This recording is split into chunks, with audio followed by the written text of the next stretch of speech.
देखो कितना विश्वास होता है भक्त को, कैसा वो श्रद्धावान होता है। एक राजकुमारी और दूसरी एक जमींदार की पुत्री, दोनों को मित्रता थी। एक दिन राजा के यहां भगवत प्रेमी महात्मा आए।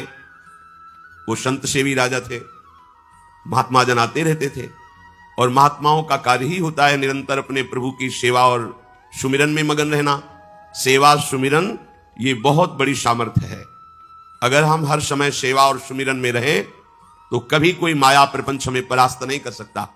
जहां हम सेवा सुमिरन से अलग हुए वहीं माया का प्रभाव पड़ता है।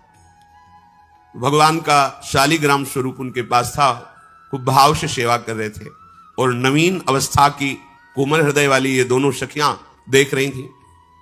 इनके मन में आया ऐसे हम भी ठाकुर सेवा करेंगे। देखने से सुनने से हमारे हृदय में प्रभाव पड़ता है। गंदी बातें देखेंगे, गंदी बातें सुनेंगे, उसी का चिंतन होगा, हृदय गंदे आचरणों की प्रेरणा वाला बन जाएगा। अगर हम भागवतिक बातें सुनेंगे, भागवतिक दर्शन करेंगे तो भागवतिक चिंतन होगा, हृदय भागवतिक प्रेरणा वाला बन जाएगा। कई दिन संत भगवान रुके, रोज सेवा कीर्तन कथा, सरल हृदया। उन दोनों सखियों में बात आई कि चल करके संत भगवान से कहते हमको भी ठाकुर जी दीजिए। दोनों ने चरण पकड़कर प्रार्थना की, गुरुदेव हमारे हृदय में भी इच्छा हो रही कि हमें ठाकुर सेवा मिले। अब दोनों बच्चे ही थे। संत भगवान ने विचार किया सेवा पद्धति में बहुत सावधानी की आवश्यकता होती है। अभी ये बच्चे हैं, कहीं सेवा अपराध न बन जाए। सेवा अपराध भी होता है। उपासना में चलने वाले उपासक को सेवा अपराध और उप सेवा अपराध 32 ये 64, इन पर सावधान रहना चाहिए। ये गलती नहीं होनी चाहिए। जैसे आप ठाकुर सेवक हैं, अपने घर में सेवा विराजमान किए हुए हैं। अब जैसे आपको ठाकुर जी के दर्शन के लिए जाना है, जहां तक ठाकुर जी के दर्शन करने के लिए जाना है, हो सके तो पादुका न पहने, नंगे पैर दर्शन करने जाए। यदि आप में ऐसी सामर्थ्य नहीं है किसी कारण से, तो सीढ़ियों में पादुका नहीं पहनना चाहिए। जहां से मंदिर की सीढ़ियां हैं, पादुका उतारकर माथा रखकर सीढ़ी में फिर चढ़ना चाहिए। खड़ाओं या पादुका पहन करके श्री विग्रह के दर्शन करने के लिए जाने में फिर अपराध लगता है। अरे अपने मालिक के दर्शन करने जा रहे हैं, स्वामी के दर्शन करने जा रहे हैं, प्रभु के दर्शन करने जा रहे हैं, तो अपनी कुटिया से और मंदिर तक नंगे पैर जाना चाहिए। ये भावना रखनी चाहिए। भरत जी जा रहे हैं प्रभु के दर्शन करने के लिए, अयोध्या से पैदल ही चले थे, तो सुकुमार चरणारविंद तो बड़े बड़े फफोके छाले पड़ गए थे। वशिष्ठ जी ने देखा, सबने मिलकर भरत जी से कहा पालकी पे बैठ जाइए। तो उन्होंने कहा हाँ, मेरे प्रभु यहां नंगे पैर चले हैं और मैं पालकी पे बैठ जाऊं? उचित तो यह है कि अपने प्रभु के दर्शन के लिए मैं जा रहा हूं, तो जहां जहां प्रभु के चरण पड़े वहां मेरा शीश पड़े, अर्थात सिर भर जाऊं। उचित असमोरा सबते सेवक धर्म कठोरा। यहां मैं सर के बल चल के जाऊं, पर असमर्थ हो। तो आप कह रहे हैं पैर में छाले पड़ गए, आप सवारी में बैठ जाइए। ऐसा नहीं हो सकता। तो अपने प्रभु के दर्शन करने के लिए जब जाए तो हो सके, सामर्थ्य हो तो पादुका न पहने, कोई खड़ाऊं चप्पल जूता आदि ना पहने। अगर पहने हैं तो बस सीढ़ी तक ही पहन कर जाए, ऊपर सीढ़ियों की नहीं।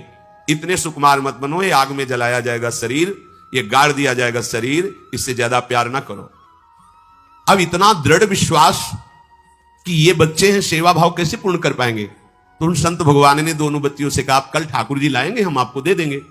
तो गांव में घूमे तो आसपास गोले गोले से पत्थर मिले, पत्थर लाए 2 और कहा कि ये लो तुम्हारे ठाकुर जी हैं।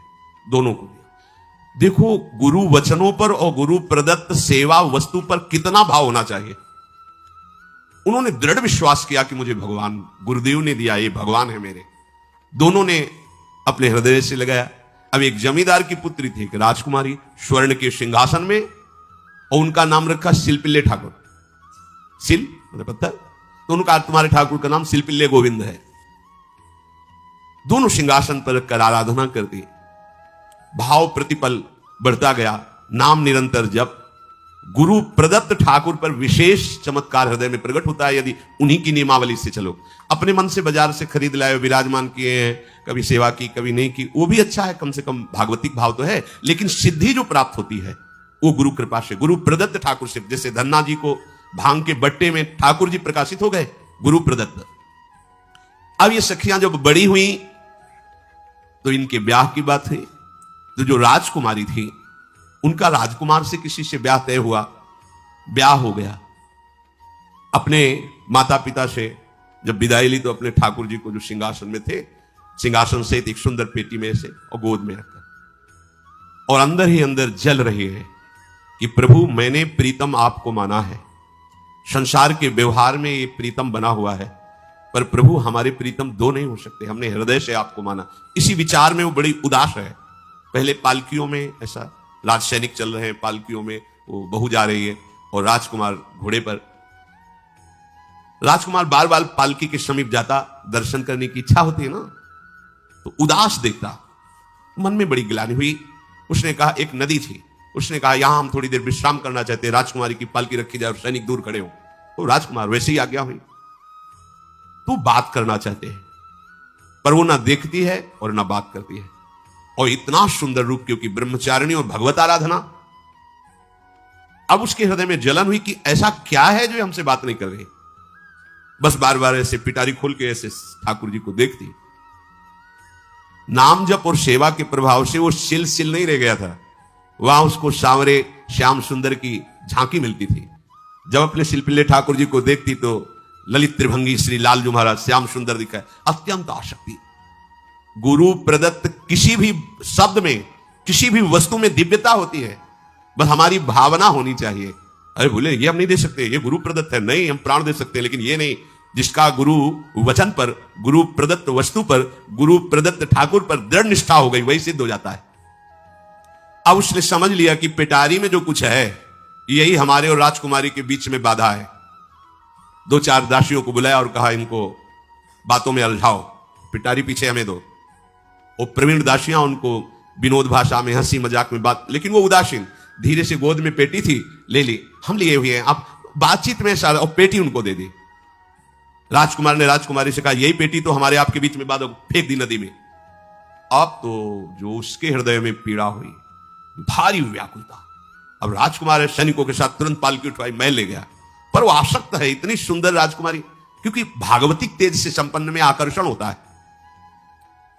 राजकुमारी ने कहा यदि हमारे ठाकुर नहीं तो मैं नहीं, आज से अन्न जल त्याग, प्राण त्याग दूंगी अगर हमारे ठाकुर जी हमारे समीप नहीं तो। आज से एक बूंद पा, कैसे पिए, अपने ठाकुर को भोग लगा के पाला है और ठाकुर जी फेंक दिए गए।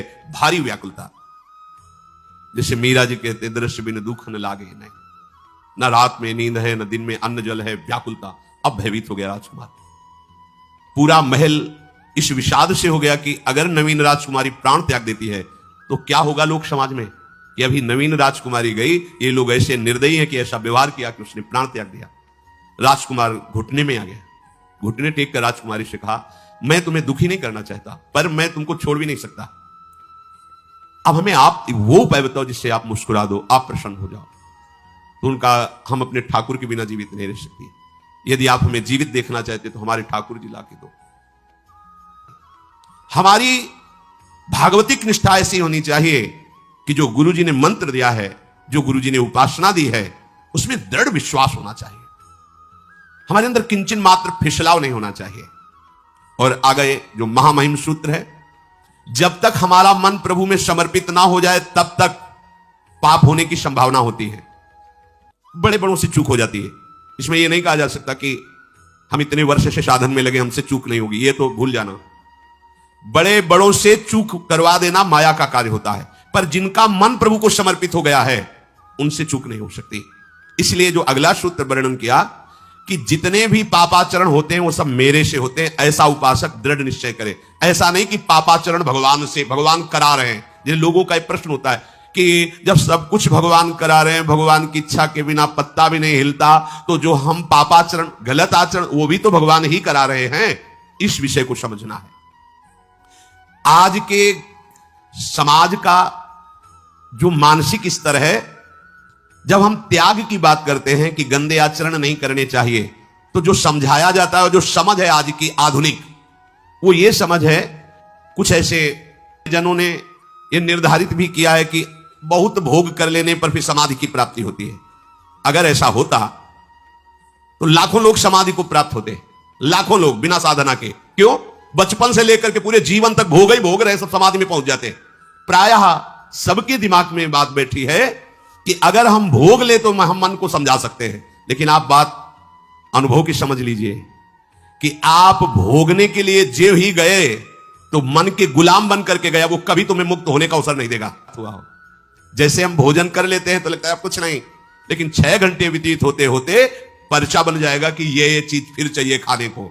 ऐसे ही कोई भोग भोगने के बाद कुछ क्षण के लिए उससे विरति हो जाती है, ठीक है, लेकिन फिर कुछ मिनट होने के बाद फिर नई स्फुरणा, नया संकल्प, नई क्रिया, नई भोग वासना सब हृदय में देख लो। इसके लिए किसी और से सलाह लेने की जरूरत नहीं। इसलिए ये जो संतों का मत है, शास्त्र का मत है कि भोगों के भोगने से भोग वासना दृढ़ होती है, कामना बढ़ती है, ना कि शांति मिलती है। लेकिन आधुनिकता में भोगों को भोगने से शांति मिलती है, ऐसी धारणा बनी हुई है, और ये गलत है। और ये इतनी गलत हो जाती है कि हम हत्या करने लगते हैं, हिंसा करने लगते हैं, पूज्य जनों के साथ दुर्व्यवहार करने लगते हैं। आज तक भोगों में इति नहीं हुई। देवयानी जी भगवान शुक्राचार्य जी की पुत्री हैं। वो इतनी सुंदर हैं कि कोई अप्सरा भी उनसे होड़ नहीं कर सकती, क्योंकि भगवान शुक्राचार्य की पुत्री जितेंद्री, पवित्र, भगवत आराधन संपन्न। बड़ा प्रसंग है, उसको ना लेते हुए हम सारांश में बता रहे। वृषपर्वा की पुत्री शर्मिष्ठा, ये असुर राजकुमारी है, दैत्यराज वृषपर्वा, उनकी पुत्री शर्मिष्ठा, और दैत्य गुरु भगवान शुक्राचार्य उनकी पुत्री देवयानी बड़े समाज के साथ जंगल में गई हुई थी। एक बड़ा दिव्य सरोवर था, तुलसी में सब राजकुमारियां स्नान कर रही थी। अचानक वहां से कोई महात्मा निकले तो जल्दी में सबने वस्त्र धारण किए, तो शर्मिष्ठा के वस्त्र देवयानी ने और देवयानी के वस्त्र शर्मिष्ठा, वो महात्मा निकल गए। वहां कोई उनको टिकना तो था नहीं। देवयानी ने देखा कि मेरे पवित्र वस्त्र, देवयानी ने वस्त्र धारण नहीं किया शर्मिष्ठा के। जब महात्मा चले तो देखा कि हमारे वस्त्र राजपुत्री शर्मिष्ठा धारण किए। तो उनका तुझे पता है मेरे वस्त्रों को स्पर्श करने का भी तेरे को अधिकार नहीं, तूने धारण कैसे कर लिया? तो उनका ज्यादा मत बोल, इतना गुमान करके मत बोल। जैसे सब सेवक पलते हैं मेरे महाराज से, ऐसे तेरा पिता और तू भी मेरे महाराज के द्वारा ही पोषित है, क्योंकि वो तो राजा है, सारी सेवाएं वही देते हैं। ऐसा नहीं बोलना चाहिए, क्योंकि गुरु पुत्री है, आचार्य पुत्री है और सम्माननीय है। पर ऐसा वो बोल गई शर्मिष्ठा। देवयानी ने कहा तुझे पता है अगर मेरे पिता की दृष्टि बदल जाए तो 2 मिनट में देवता तेरे पिता सहित संपूर्ण राज्य को नष्ट कर देंगे। मेरे पिताजी के भय से ही देवता आक्रमण नहीं कर। शुक्राचार्य मंत्रवेत्ता है। ज्यादा बात बढ़ गई तो राजकुमारी का शासन चलता है। उसने कहा इस गुरुपुत्री को उठाकर कुएं में डाल दिया जाए, और उस समय वस्त्र धारण नहीं की हुई थी, उनको उसी स्थिति में डाल दिया गया और वो चली गई। उसी समय शिकार खेलने के लिए महाराज ययाति चक्रवर्ती सम्राट